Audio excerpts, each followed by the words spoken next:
Broadcasting from the business capital of the world, this is the Podcast Business News Network.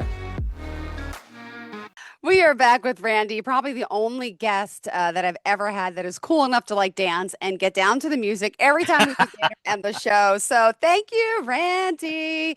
Randy Swaim joining us. Yes, he's our Marshall Goldsmith certified executive coach.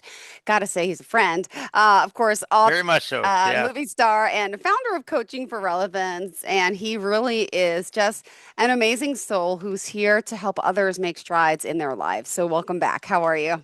I'm doing good, and it's always a pleasure to be here, my friend. I totally value you, and it's always great to be on the show with you for sure. Ditto, ditto. All about leadership with you. Tell us what you have in mind for us today, and we'll dive in. What I thought about was it's a couple of insights that we might have talked about a year and a half ago or something like that, but they're key insights, and I thought I would just sort of bring them out when you're talking about leading your team in an environment that is not just rote academic, that is not just whatever, but is unpredictable in some cases. May have some factors that you're not aware of and things of that nature. So just figured I'd share a couple of points with that and how leaders need to kind of think and be ready for leading their teams in a way that that might be more successful. All right, Coach Randy, bring it on. Always love to hear how you inspire so many. Wisdom, by the way. I'm going to tell you what comes out of his mouth each and every show. Something totally new, something just it just everything is so relevant what you say, and there's so much knowledge that you share with me, with your listeners, with those that you coach. And it's just in his DNA as a pilot, as a man who has served. He's just really, you got a really unique background, and we'll get to that in a little bit. But really, let's start with the focus of today. Go ahead. Okay. What did you want to Okay. share? Well, here's what it is. And by the way, thank you for what you said and just what you think. So I appreciate that. I value you so as a host. So, but yeah, what I thought I would bring in is just a little bit of an insight on aspects that sometimes people don't think, because one of the things that is so fairly routine today in managers and all that is they think strictly in um, superficial rote academic aspects because of maybe something somebody told them, years ago or whatever, kind of thing.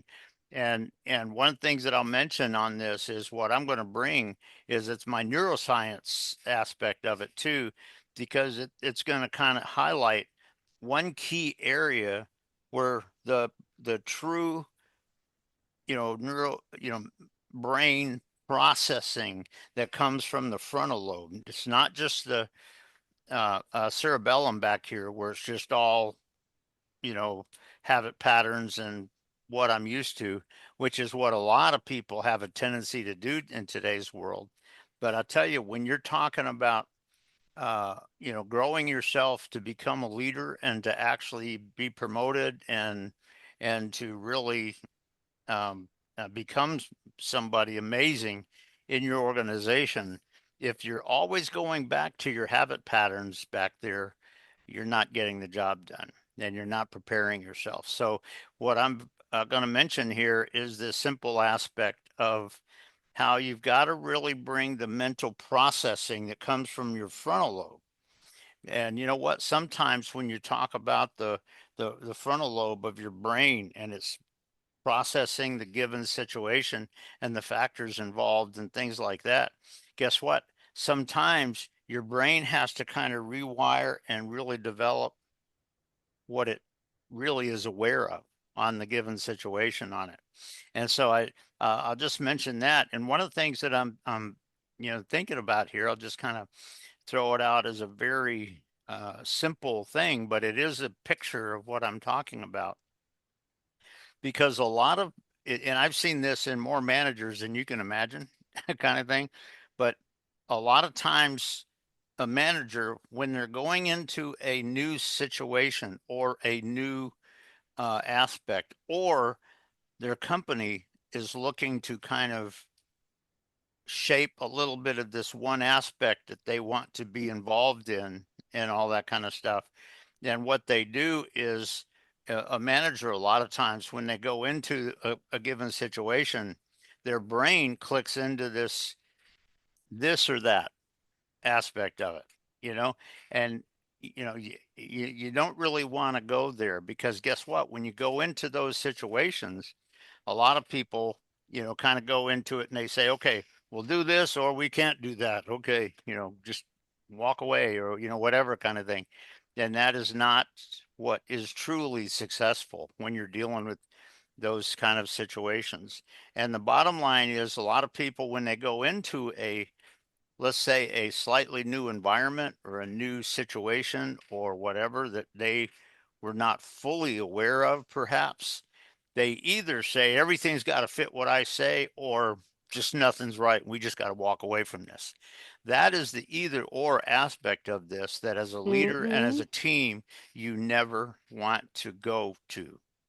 And so the bottom line is, one of the things that I throw out, and you may have heard me say this a long time ago on the show, but when you're talking about situations like that are not road academic, that are not just what you was hoping it was be kind of thing to start Yep. out with kind of thing, guess what? It's not either or, but guess what? There's a whole spectrum Hmm. of possibilities with between those two. And the bottom line is, are you truly clear, and is your team truly clear on the extent of which you need to adapt? And you know what? The amount of adaptation that you may need may be just that much. It may be just a little bit, not either or. And one of the things that you probably heard me say something similar to this, that in the fighter pilot or fighter jock background in the military, you know what? When you're in there in the midst of a fight, guess what? It's not just all this or all that. A lot of times, if you just adapt what you're doing a little bit, it brings real possibility on, because it didn't have to do this miraculous, crazy, awesome change to it. Yep. But just a little bit puts you in a sense of success. And you know what?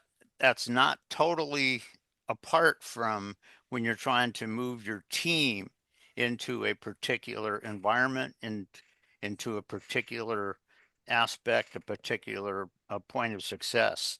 But if you think about it, as the leader, if your brain is only thinking about this or that, or just blame that for not just working out the way I wanted to, or Wow. whatever, guess what? You're not getting the job done, and you are not being a leader. And here's the thing, if you think about this, when you talk about leading your team in a similar environment or situational thing, guess what happens if you get sick and can't come to work, or you get in a, I don't know, a car accident or something, and you're in the hospital for a week? Could you imagine?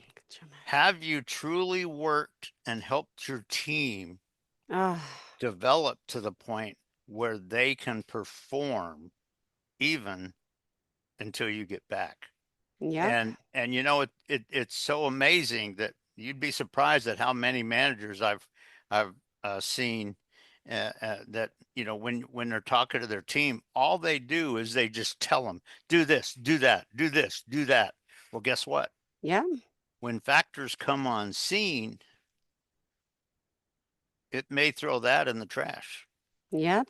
It may not work exactly that way. But there are some managers out there that are sort of focused on themselves, and their mindset of what they're supposed to do is just tell their team what to do, and you know you know shut off their brains and all this. No, you want their brains to be activated as well, because guess what? Yep. Sometimes when you look at your team Mm-hmm. and you realize that different individuals on your team have Yep. slightly different backgrounds, and they have slightly different experiences. And guess what? one of them, maybe not all of them, one of them may gain an insight that nobody else on the team, including you, saw. Yeah. And you know what? If they bring that out and you and the whole team go, "Oh yeah, wow. Yeah, let's do that. That's good." Kind of thing. Amazing things can happen.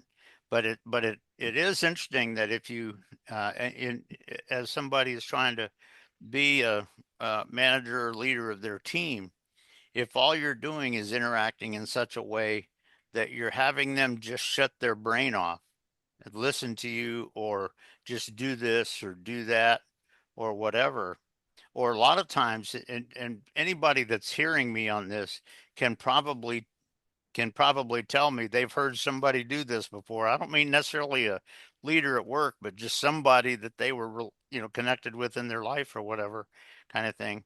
That there's a lot of people here that one of the dysfunctional aspects of this is when they do everything in their mind and everything in their power Yep. to lead it to a point where everybody that they're working with just disconnects it and throws it in the trash, and Ah, they stop thinking about it. And that is not what you want in your team, and it's also not being a true leader, true. because a true leader is developing your people. And that doesn't mean it's just to be exactly like you, but guess what? When you retire, Yeah. guess what? They may need to still be very successful when Darn right. situations come on scene that you would have never expected, Yeah. and all of that aspect of it. So it really does bring a lot of this aspect of the leadership and the aspect of it. And like I say, it's not just all or nothing on this or that. No, it might be this or that, or maybe a whole set of options in between those two, kind of thing, that can bring the success out in the way that the team was looking for, and yet really make it happen in an amazing way. And so it's just something to think about that a lot of people don't fully have a sense about. But you know what? One of the key aspects of making that truly successful for your team is the mental processing that comes from the frontal lobe of your brain. And you know what? If you're not using that, guess what? You're not developing your team for radical success. And No. in fact, you're not developing yourself for Mm-hmm. radical success. And so it's just an aspect of that from the neuroscience aspect of it, but also just the teamwork and the strategic awareness. Because Mm-hmm. what a lot of people do in not everybody, but what a lot of people do is that when they see certain factors come on scene, they're orienting their situational awareness to what they think it should be, what they would expect it to be. Well, guess what? Yeah. What if there's one factor that you didn't realize that is making that whole situation just a little bit different? And what are you going to do about it? How are you going to be aware of that? And so it's just these aspects uh, of leadership, and really understanding the brain and the neuroscience and how that kind of gets involved.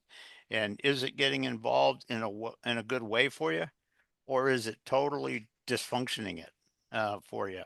And um, and that's just something that leaders need to think about, and to gain insights on that and gain awareness of it. Because here's the thing: when you have a dramatic and interesting situation that's coming on scene, guess what? That is part of true situational awareness. No. If you're not aware of the brain power and of the factors that are involved, and what are some of the situations that what are some of the aspects that I need to decide that I didn't think about, what are some of those aspects of it, guess what? All of that is a true part of situational awareness. And what do I need to do to respond? If it's just going with rote academic things, guess what? That's not just the solution. I mean, it may cause you not to be, thrown out of the company or anything like that, but but the bottom line, it may not get you the success you're truly looking for.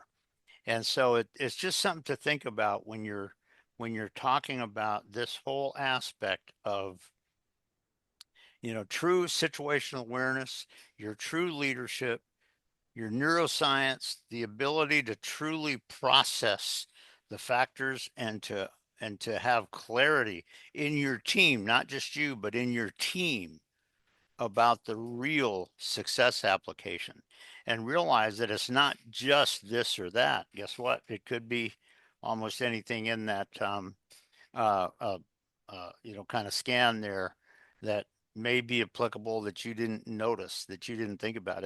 If going into an unexpected situation, all you're thinking about is yes or no, you're not really getting the job done.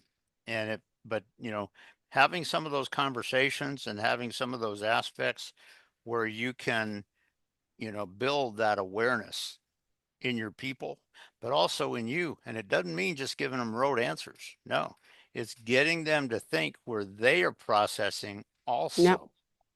And and uh and so it's just something to think about that a lot of people don't really realize and stuff. So, but it's a real key aspect, like I say, that brings this organizational maneuverability aspect where like not everything is rote academic, not everything is rote expected, kind of thing.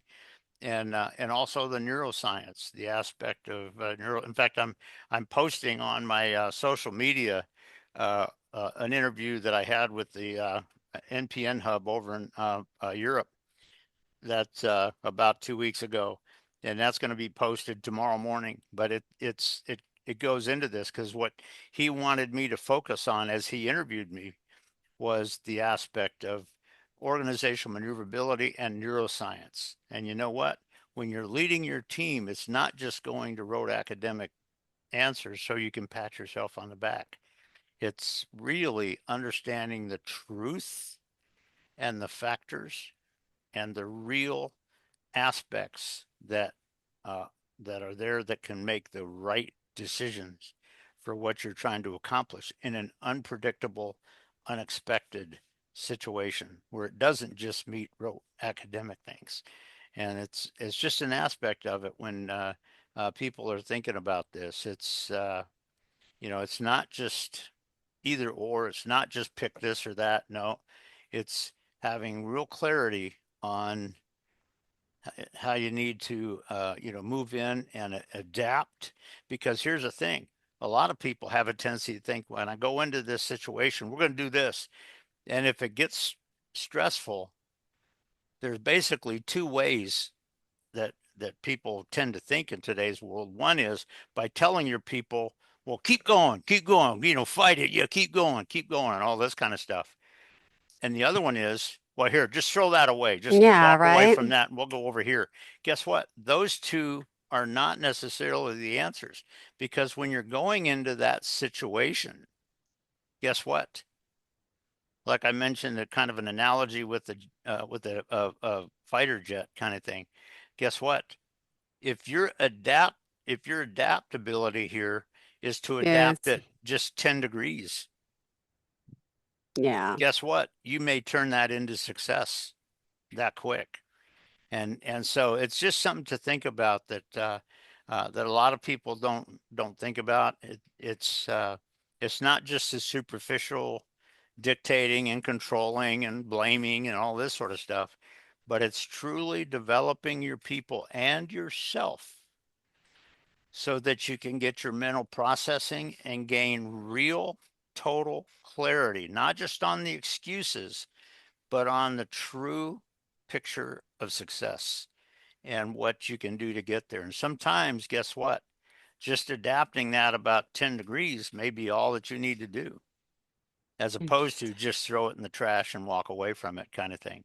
And so, and understand what those factors are. And when you make that 10-degree position adaptation, if you do that, and of course, I'm just kind of using a number there, but if you make that little sort of 10-degree adaptation, guess what? Other factors may tweak. Yep.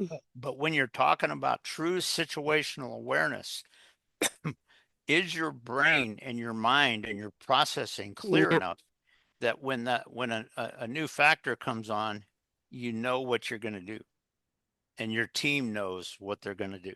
Guess what? If you're really building that in your team, and that's not just telling them what to do, that is growing you and your team together. If you, to the extent that you're truly doing that, guess what? You can reach radical success. And there's been a couple of times in my life journey where I didn't realize it at the time, but the way I did it a little bit different than most people really stood out to some managers that came up and complimented me and everything. And so it's just something to think about when you understand this aspect of the organizational maneuverability, where not everything is rote academic, the neuroscience, the ability of real processing and understanding, and how that's all aligned with situational awareness and making the right choices for radical success. So just something to think about on that a lot of people don't think about. Wow. I don't know where this comes from. Genius mind. Always something insightful that we talk about, we walk away with. But really, I mean, you are a true. Were you born like this? Were you born a leader? Do you think some people have to be born leaders, or is it possible to learn? It doesn't have to be an innate skill. Well, I'll tell you what, both can be true, but I will say this just to answer your short question. I don't think I was born this way, although I will say this that and this is in my autobiography, that I think the way that that my youth grew up, and as I became an adult from a challenging, sort of family background a little bit, um, I learned so much because what I Yeah. did is I knew of the people that were dysfunctional, uh, that I'd been aware of, and I Yeah. chose to do things quite a bit different. Now, do I think that that was probably part of me when I was born? Probably, but I didn't know how to view it, to visualize it, to experience it, to create it, and to build it within me. But guess what? In the first probably 15 years of my adult life, uh, I think that all happened, and a lot of that is in my autobiography a little bit. It's not so much just talking about people negatively, but it's just what I learned. And a lot of that learning was not from any one person generally. 9 times out of 10, it was from the experience that I had. And in some cases, how I chose to do certain things and the reaction that some professional people had when they experienced what I did. And and I think that made a huge difference. So it's this awareness, and of course the certification of a master level neuroplastician, plus my MBA degree and my military retirement, and all I'm doing over at the to train and certified jet pilots and things like that. Guess what? And of course with podcast business news network and just you and other people that I've talked to here, I think a lot of that has been developed in me big time, and so I'm uh, appreciative of that. No two ways about it. And some of that's going to be in the Hollywood movie documentary that's getting close to, I think, coming out and being published.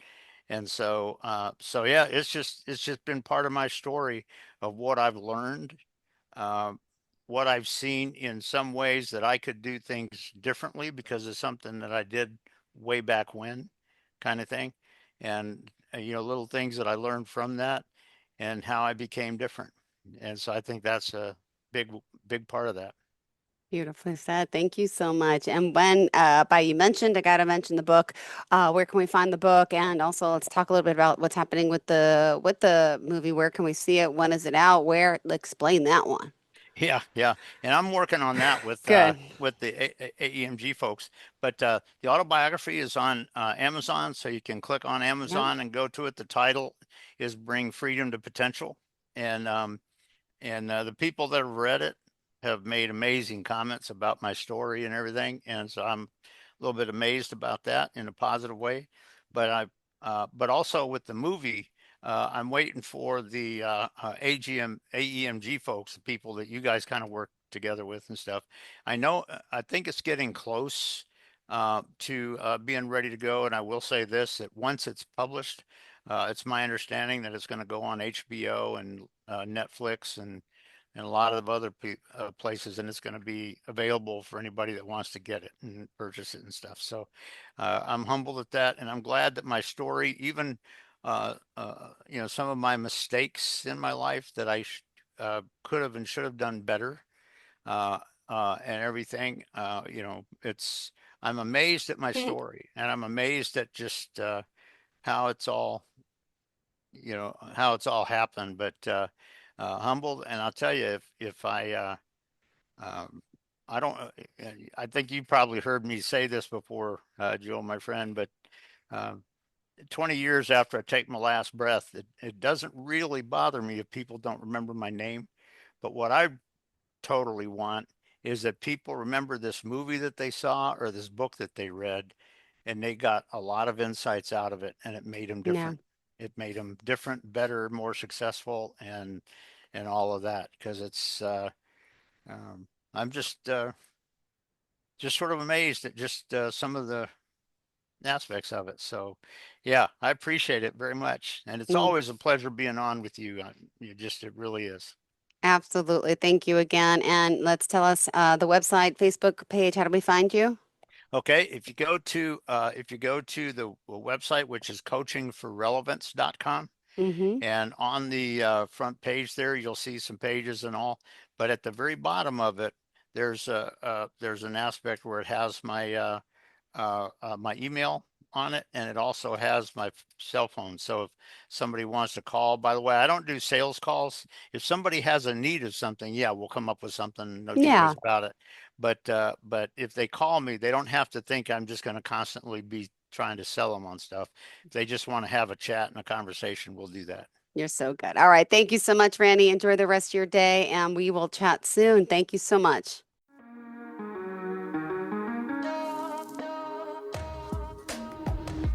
Broadcasting from the business capital of the world, this is the Podcast Business News Network.